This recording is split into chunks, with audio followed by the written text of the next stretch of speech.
دی یەکەمین ساڵڤەگەرە داگیرکردنا ئەفرینێدا زەکەریا ئەفرین و ماڵباتا خوا کوبەری درۆژان ji derbasbûna artêşa Tirkiyeyê ji Efrînê derketin û heval xwedî û bîranînên xwe li paş xwe hiştin û tenê rahiştina gîtara xwe û li bajarê Qamişlo cih girtin. Malbata Zekeriya malbateke hunerî hevjîna wî û keça wî jî hunermend in. Di salvegera dagirkirina Efrînê de bistiranên li ser Efrînê wê rojê li bîra xwetînin. Hêjekî gelekî mezin ser me dihatin, ser Efrînê dihatin. Ani em miletê ku aştî xwaz, azadî xwaz ku ji welatê xwe hez dike ji bajarê wan derxistin, bi zorê derxistin. Tevî ku 58 roja şerekî bi rastî jî bê dawî, bê sîlûr hate kirin. Heya kamberê ketin, dema kam ji hara xwe derketin, bi rêya şêrawa ketin. Bi rastî jî melpêş xwe nedin rî. Her çavê mel pişt me bû. Li dar û ber û darên zeytûnê, li darên beîva, li darê henara, li malê me. Firişta keça 13 salî dema me pirsa heval û dibistan û mala wan li Efrînê kir, hêsiran rê nedanê û gotinên wê di qirika wê de mane asê. Lê ew di wê baweriyê de ya ku nêzik Efrîn dê li xelkê xwe vegera.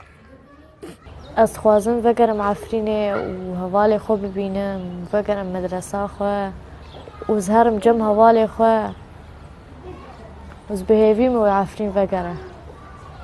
Ji wan re namîne.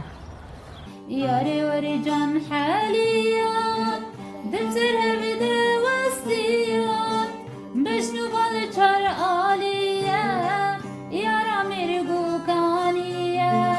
Yara hevjîna Zekeriya jî dibêje ku xelkên Efrînê bi civat û şabûhêrkan navdarin. Loma li bajarê Qamişlo Efrînî li hev kom dibin û civatên xwe li dar dixin. Yara ku ew jî stranan dibêje wan rojên reş li Efrînê bi xemgînî li bîra xwetîna. Lê dîmena herî balkêş ku ji bîra wê naça, dema dengê firokeyan dihat, keça wê ya biçûk siruşta lîstoka xwe hem bêz dikir da ku gula lê nekevin û dema ji Efrînê derketin, siruşte jî lîstoka xwe bixwere anî. Herkî em ji ber qespê ve dadiketin radihişte lebika xwe û dixiste hemêza xwe de.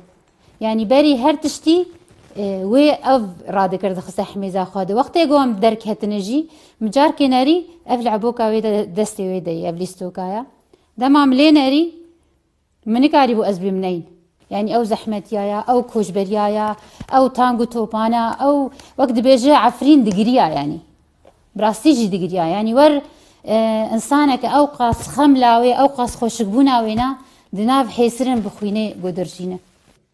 Zekeriya dibêje ku wan li Efrînê bi kedeke dirêj û di heyama çend salan de karî bûn malekê ava bikin û gelek projeyên hunerî jî ji xwe re danî bûn.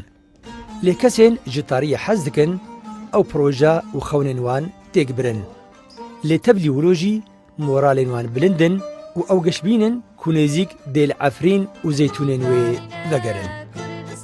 Dilovan Çeto, Kurdistan 24 Qamişlo.